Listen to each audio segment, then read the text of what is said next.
திருச்சிற்றம்பலம். தென்னாடுடைய சிவனை போற்றி, எந்நாட்டவருக்கும் இறைவா போற்றி. அனைவருக்கும் வணக்கம். நாம இன்னைக்கு பார்க்கக்கூடிய பதிவு என்னன்னு பாத்தீங்கன்னா, சனி பகவானுடைய 2025ஆம் ஆண்டிற்கு உண்டான வக்ர பயிற்சி பலன்களை பத்தி தான் பார்க்க போறோம். அதுக்கு முன்னாடி நம்முடைய சேனலை சப்ஸ்கிரைப் பண்ணிக்கோங்க. சனி பகவான் அப்படின்னு சொன்னாலே பாத்தீங்கன்னா, ஒரு ஜாதகத்துல தொழில், ஜீவனம், உணவு இது எல்லாமே ஒருத்தருக்கு நல்லா கிடைக்குது அப்படின்னா அது சனி நல்லா இருந்தா மட்டும்தான் கிடைக்கும். அதனாலதான் அவர் கர்மகாரகன், தொழில்காரகன், பித்ருக்காரகன், இப்படி நிறைய விஷயங்கள் அவருக்கு நம்ம ஆயுள் காரகன் அப்படிங்கிற எல்லா காரகத்தையும் அவர் வாங்கியிருக்காரு. ஒரு குழந்தை பிறக்குது, ஒரு குழந்தை ஒருத்தர் இறக்குறாங்க அப்படின்னா சனியும் ராகுவும் இல்லாம ஒரு சம்பவம் அங்க நடக்கவே நடக்காது. அப்ப சனி அப்படின்னு சொல்லக்கூடியவர் பயிற்சி ஆகிறார் அப்படிங்கும் பொழுதும் அதே போல அவர் 2.5 வருஷத்துக்கு ஒரு முறைதான் ஒரு கட்டத்துல இருந்து இன்னொரு கட்டத்துக்கு மாறுறாரு. அப்போ ஒரு 12 ராசி கட்டத்தை சுத்தி வர்றதுக்கு 30 வருடங்கள் எடுத்துக்கிறார். இந்த 30 வருடத்துல வருஷம் ஒரு 3 மாசத்துல இருந்து 5 மாதம் வரைக்கும் வருஷம் வக்ரம் பெறுகிறார். அப்ப ஏன் வக்ரம் பெறுகிறார் அப்படின்னு நம்ம பார்க்கும் பொழுது, சூரியனிலிருந்து 5ஆம் இடம், 6ஆம் இடம், 7ஆம் இடம், 8ஆம் இடம், 9ஆம் இடத்தில் சனி வரக்கூடிய காலகட்டங்கள் வக்ரமே. இதுல 5ஆம் இடமும் 9ஆம் இடம் பெருசா நம்ம எடுத்துக்க வேண்டியதுல பெரிய பவர் கிடையாது. ஆனா 6, 7, 8 இது நீங்க உங்க ஜாதத்துல பார்த்தாலே தெரியும். சூரியன் நிக்கிற வீட்டுல இருந்து 6ஆம் இடம், 7ஆம் இடம், 8ஆம் இடத்தில் சனி இருந்தால் கண்டிப்பா அது வக்ரமே. அப்போ ஒருத்தருக்கு ஏன் வக்ரம் ஆகுது அப்படின்னு பாத்துட்டோம்னா, இந்த பிறவியில சனி அப்படிங்கிறவர் கர்மகாரகன். இந்த பிறவியில அவர்களுடைய நல்ல கர்மாவாக இருந்தாலும் சரி, தீய கர்மாவாக இருந்தாலும் சரி, அதை முழுமையாக அனுபவிக்கவே அவர் பிறந்திருக்கார் அப்படிங்கிற அமைப்பு உண்டு. ஏன்னா வருஷத்துல 12 மாசம் இருந்தும் ஏன் அந்த 3 மாசத்துல மட்டும் குழந்தை பிறக்குது? அப்ப அந்த 3 மாசத்துல கோச்சாரப்படி சனி வக்ரமா இருக்கக்கூடிய காலகட்டங்கள்ல பிறக்கக்கூடிய எல்லா குழந்தைகளுக்குமே சனி வக்ரம் தான் இருக்கும். உங்க ஜாதத்துல பாத்தீங்கன்னா வீண் இருக்கும், அல்லது வான் இருக்கும், அல்லது ரிவர்ஸ் அப்படின்னு இருக்கும். அப்ப ஏன் அப்படி போடுறோம் அப்படின்னா, இயல்பு நிலை சனி என்ன நிலையில் இருக்காரோ அந்த நிலையில இருக்கக்கூடிய பலனை அவர் தரமாட்டார், அதற்கு எதிர்பலனை தருவார் அப்படிங்கிற அமைப்பு உண்டு. அப்போ இதுல இன்னொரு விதிவிலக்குகளும் உண்டு. யாருடைய ஜாதகத்துல சனி பகவான் பாத்தீங்கன்னா மேஷத்துல, கடகத்துல, சிம்மத்துல, விருச்சிகத்துல இந்த 4 வீட்டுல சனி இருந்து வக்ரம் பெற்றால் யோகத்தை வாரி வழங்கி கொண்டே செல்வார். அதே போல லக்கணத்துக்கு மறைஞ்சு 6, 8, 12 இருந்தாலும் யோகத்தை வாரி வழங்குவார். அது அந்த தசாபுத்தி காலகட்டங்கள்லயோ அல்லது இது போல வருடம் வரக்கூடிய பயிற்சி காலகட்டங்களே ஈஸியா சம்பாதிப்பாங்க. ஆனா கடின உழைப்பாளி, கடுமையான உழைப்பாளி. சனி ஒருத்தருக்கு வக்ரம் சனி நல்லா இருந்தாருன்னு வச்சுக்கோங்களேன், அவர் முதலாளி. சனி வக்ரமாக இருந்தால் அவன் வேலைக்காரன். அதுதான் உண்மை. கடுமையா வேலை நம்ம செய்வோம், யாரு என்ன அப்படின்னு பார்க்காம எந்த எதிர்பார்ப்பும் இல்லாம கடுமையா உழைச்சு கொட்டுவோம். ஆனா என்னதான் நம்ம கடுமையா உழைத்தால் நமக்கு ஒரு பெயரோ புகழோ மதிப்போ அந்த வேலைக்கு உண்டான சம்பளமோ அந்த வேலைக்கு உண்டான ஒரு உயர் பதவியோ எதுவுமே கிடைக்காது. நீங்களா யோசிக்கலாம், நம்மளை விட திறமை கம்மியா இருக்கிறவங்க எல்லாம் நம்மளை விட மேல போயிட்டு இருக்கான், ஆனா நம்ம இதே நிலையில இருக்கிறோமே அப்படின்னு பாத்தீங்கன்னா உங்க ஜாதகத்துல சனி வக்ரமாக இருக்கும். நீங்க கடுமையா உழைப்ப போட்டாலும் ஸ்மார்ட் ஒர்க்கர் அப்படின்னு நம்ம சொல்றவங்க எல்லாம் நல்லா மேல போயிட்டு இருப்பாங்க. பட் நீங்க கடுமையான உழைப்ப போட்டாலும் உங்களை கீழே தான் வச்சிருப்பாங்க, வேலைக்காரர்கள் மாதிரிதான் அங்க இருப்பீங்க. ஆனா அப்படியே இருந்தாலும் அதற்கு பலன் இல்லை அப்படிங்கிறது இந்த சனி வக்ரம். அப்போ இந்த பிறவில தன்னுடைய கர்மா நல்ல கர்மாவாக இருந்தாலும் சரி, தீய கர்மாவாக இருந்தாலும் சரி, அதை கழித்து விட்டு செல்வதற்காக சனி வக்ரமாகி பிறந்திருக்கிறார். இன்னொரு விஷயம் என்னன்னு கேட்டீங்கன்னா, அப்ப 40 வயசு வரைக்கும் ரொம்ப கஷ்டப்படுவாங்க வேலையில. யாருதான் இந்த 40 வயசு வரைக்கும் என்ன நடக்கும்னா, யாருக்கு உழைச்சு கொண்டாலும் சரி, வீட்டுக்காக இருந்தாலும் சரி, குடும்பத்துக்காக இருந்தாலும் சரி, குடும்ப உறவினர்களுக்காக இருந்தாலும் சரி, தொழில் பண்ணக்கூடிய இடமாக இருந்தாலும் சரி, நண்பர்களாக இருந்தாலும் சரி, அண்ணன் தம்பி எந்த உறவுகளுக்கும் நீங்க எதிர்பார்க்காம செய்வீங்க. ஆனா எல்லாருக்குமே நீங்க ஒரு வேலைக்காரனாக மட்டுமே கண்ணுக்கு தெரிவிங்க. அதெல்லாம் எப்போ உங்களுக்கு சனி பகவான் உணர்த்துவார் அப்படின்னு பாத்தீங்கன்னா, உங்க 40 வயசு 10 வயசுல ஸ்டார்ட் ஆகும் உங்களுடைய உழைப்பு. சிறு வயதுல உழைக்கிறது, சிறு வயதிலே சம்பாதித்து ஏற்படுத்தி கொள்வது, சிறு வயதிலேயே ஏதோ சொத்துக்கள் வாங்குறது அல்லது சொத்துக்களை வித்து கொடுக்கறது, ஏதோ ஒண்ணு உங்களுடைய சொத்துக்களை பரம்பரை சொத்துக்களை மற்றவர்களுக்காக விட்டு கொடுக்கறது, இது போல ஏதாவது ஒரு விஷயத்த சனி கொடுத்துட்டு போயிடுவார், கொடுக்க சொல்லுவார் அப்படிங்கிறது அமைப்பு. அப்ப இதெல்லாம் எப்போ உணர்வீங்க அப்படின்னு பாத்தீங்கன்னா, உங்களுடைய 40 வயசுக்கு மேலதான். அந்த 40 வயசுக்கு மேல அது அப்படியே சனி யோகமாக மாறுவார். அந்த வக்கரமாக இருக்கக்கூடிய சனி அப்படியே யோகமாக மாறுவார். அதற்கப்புறம் 40 to 50, 55 வயசு வரைக்கும் ரொம்ப மிகப்பெரிய ஒரு வளர்ச்சி காலகட்டங்கள் அப்படின்னு நம்ம எடுத்துக்கலாம். இதுல ஏதாவது தசாபுத்திகள் மட்டும் கொஞ்சம் சரியில்லாம இருந்தா அதுக்கு தகுந்த மாதிரி வழிபாடுகள் செய்து பண்ணும்போது சனி எப்பொழுதுமே நல்லதை செய்து கொண்டு செல்லக்கூடிய ஒரு கிரகமே அப்படிங்கிறத மாற்று கருத்துக்கள் கிடையாது.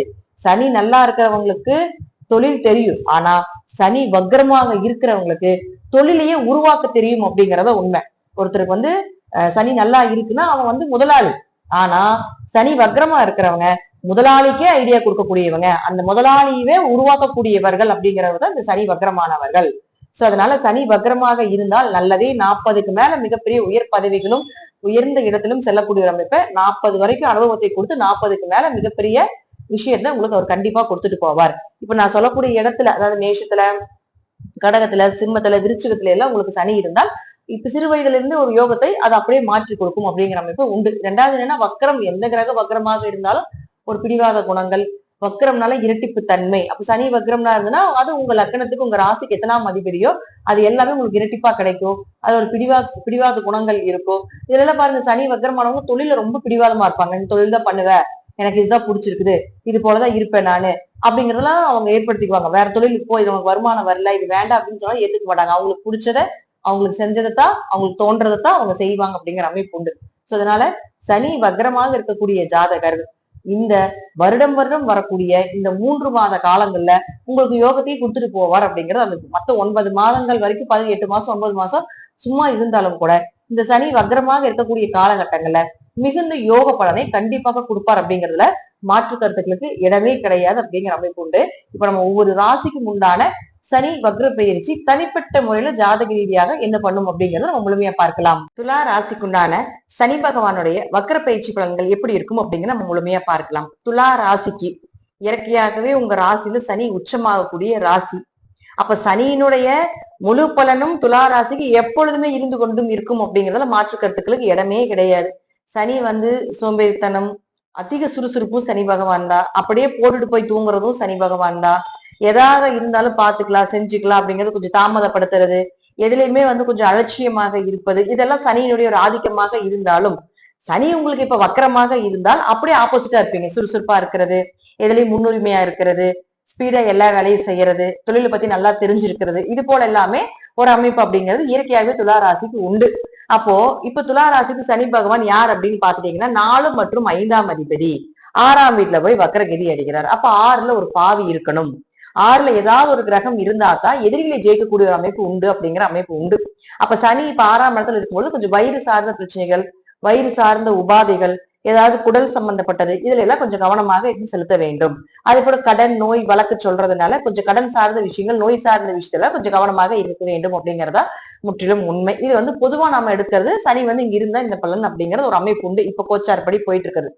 இப்போ உங்க ஜாதகத்துல சனி பகவான் வக்கரமாக இருக்கிறார் அல்லது இல்ல அப்படிங்கிறது ரெண்டுக்குமே பலன் இப்ப கொடுக்க போறேன். உங்க ஜாதகத்துல சனி வக்கரமாக இருந்தால் பி, ஆர் அப்படின்லாம் போட்டிருப்பாங்க. அப்படி இருந்தால் ஜாதகர், அதாவது நீங்க புதிய மனைகளோ சொத்துக்களோ, ஏன்னா 4 கூட ஒரு 6ல இருக்கும் பொழுது லோன் வாங்கி ஒரு வீடு கட்டுறதுக்கு உண்டான அமைப்பு, லோன் கிடைக்காம இருந்தாலும் கூட இப்ப அது உங்களுக்கு ப்ராசஸ் ஆகி ஒரு நல்ல விஷயங்கள் நடக்கிறதுக்கு உண்டான வாய்ப்பு, நோய் விலகுவது, குழந்தைகள் ரீதியாக ஒரு சந்தோஷங்கள், குழந்தைகள் பிறப்பது, குழந்தைகளுக்கு ட்ரீட்மெண்ட், நல்ல ட்ரீட்மெண்ட் கிடைப்பது, குலதெய்வத்தினுடைய அனுகிரகம் கிடைப்பது. அதே போல பாருங்க 5ஆம் இடம் அப்படின்னு அதிர்ஷ்டம்னு சொல்றோம். அப்ப அதிர்ஷ்டம் பெருகுவது, வீடு மனை சொத்துக்கள் வண்டி வாகன யோகங்கள் அமைஞ்சு வர்றது, ஆரோக்கியத்தை நல்ல செழிப்பா இருக்கக்கூடிய ஒரு அமைப்பு, இதெல்லாமே துலாத்துக்கு ஏற்படுத்தி கொடுக்கும். அப்ப அவருக்கு பார்வை வந்து 3, 7, 10 பார்வை. அப்ப என்ன பண்ணுவாருன்னா உங்களுக்கு 8ஆம் இடத்தை பாக்குறாரு. அப்ப அவமானங்கள் இருந்தா அதெல்லாம் விலகுறது, தேவையில்லாத பழிபாவங்கள் ஏதாவது இருந்தா அதெல்லாம் உங்களை விட்டு விலகி போறது, திடீர் வருமானங்கள், திடீர் அதிர்ஷ்டங்கள்.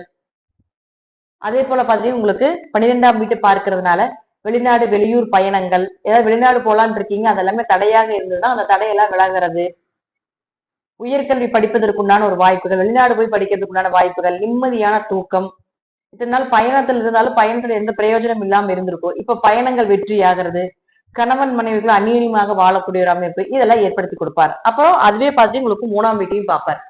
கடுமையா முயற்சி செஞ்சு ஜெயிக்காம இருந்தாலும் கூட இப்ப எளிமையாக ஜெயிப்பதற்குண்டான வாய்ப்புகள், காரிய சித்தி ஏற்படுறது, கூட பிறந்தவர்கள் மூலமாக உதவிகள் கிடைப்பது, தைரியம் பெருகுவது, எது வந்தாலும் பாத்துக்கலாம், என்ன இருந்தாலும் பாத்துக்கலாம் அப்படிங்கிறது, அதிர்ஷ்டங்கள் பெறுகிறதுக்கு உண்டான வாய்ப்புகள், இதெல்லாமே ஏற்படுத்தி கொடுப்பார். இதே உங்க ஜாதகத்துல சனி வக்கரமாக இல்லை அப்படின்னா வீடு சார்ந்த பிரச்சனைகளோ சொத்து சார்ந்த பிரச்சனைகளோ கண்டிப்பாக ஏற்படுத்தி கொடுப்பார். அதே போல கடன் வாங்குறது, தேவையில்லாம நோய்க்கு செலவு பண்றது, அதிகமா வட்டிக்கு கடன் வாங்குறது, இதெல்லாமே வர்றதுக்குண்டான வாய்ப்புகள் உண்டு. அம்மாவனோட ஆரோக்கியத்துல கவனமா இருங்க. உங்களுடைய ஆரோக்கியத்துல கொஞ்சம் கவனமாக இருங்க. வேலை செய்யக்கூடிய இடத்துல நண்பர்கள் மூலமாகவோ அல்லது வேலை செய்யக்கூடிய நபர்கள் மூலமாகவோ அல்லது மேல் அதிகாரிகள் மூலமாகவோ உங்களுக்கு ஏதாவது பிரச்சனைகள் வரும். ஒரு இடமாற்றம், ஒரு வேலை மாற்றம், ஒரு தொழில் மாற்றத்தை ஏற்படுத்தி கொடுப்பார். அதே போல உங்களுக்கு அவர் 8ஆம் வீட்டை பார்க்கறதுனால தேவையில்லாத இரவு நேர பயணத்தை தவிர்த்துக் கொள்வது என்பது ஒரு சிறப்பான விஷயமாக இருக்கும். திடீர் வருமானத்தை, அதாவது திடீர்னு யாருக்காவது பணம் கேட்பாங்க, நீங்க கொடுப்பீங்க, கொடுத்துட்டு திரும்பி வராம போறது, பணம் சார்ந்த விஷயத்துல கொஞ்சம் பிரச்சனைகளை ஏற்படுத்தி கொடுக்கறது, இதெல்லாம் உண்டு. அடுத்து 12ஆம் வீட்டை பார்க்கும் பொழுது கொஞ்சம் அலைச்சல் நிறைய இருக்கும். பயணங்கள் அதிகமா மேற்கொள்ள வேண்டிய ஒரு சூழ்நிலைகள், கொஞ்சம் அலைச்சல் ஜாஸ்தியா இருக்கிறது, கொஞ்சம் கணவன் மனைவிக்குள்ள அந்யோன்ய குறைவுகள் ஏற்படுறது, இதெல்லாமே ஏற்படுத்தி கொடுப்பார். அடுத்தது 3ஆம் வீட்டை பார்க்கறதுனால கொஞ்சம் கூட பிறந்தவங்ககிட்ட கொஞ்சம் கவனமா இருக்கணும். ஒரு முறைக்கு பல முயற்சிகள் செய்து ஜெயிக்கக்கூடிய ஒரு அமைப்பை ஏற்படுத்தி கொடுப்பார். கொஞ்சம் நீங்க யாரு என்ன அப்படிங்கறத கொஞ்சம் பிரபலப்படுத்துறதுக்கு உண்டான வாய்ப்பையும் நிச்சயமாக ஏற்படுத்தி கொடுப்பார். இது சனி பகவான் அப்படின்னு சொல்லக்கூடியவர் உங்க ஜாதகத்துல வக்கரம் இல்லாம இருந்தால் நடக்கக்கூடிய ஒரு பலனாக இருக்கும்.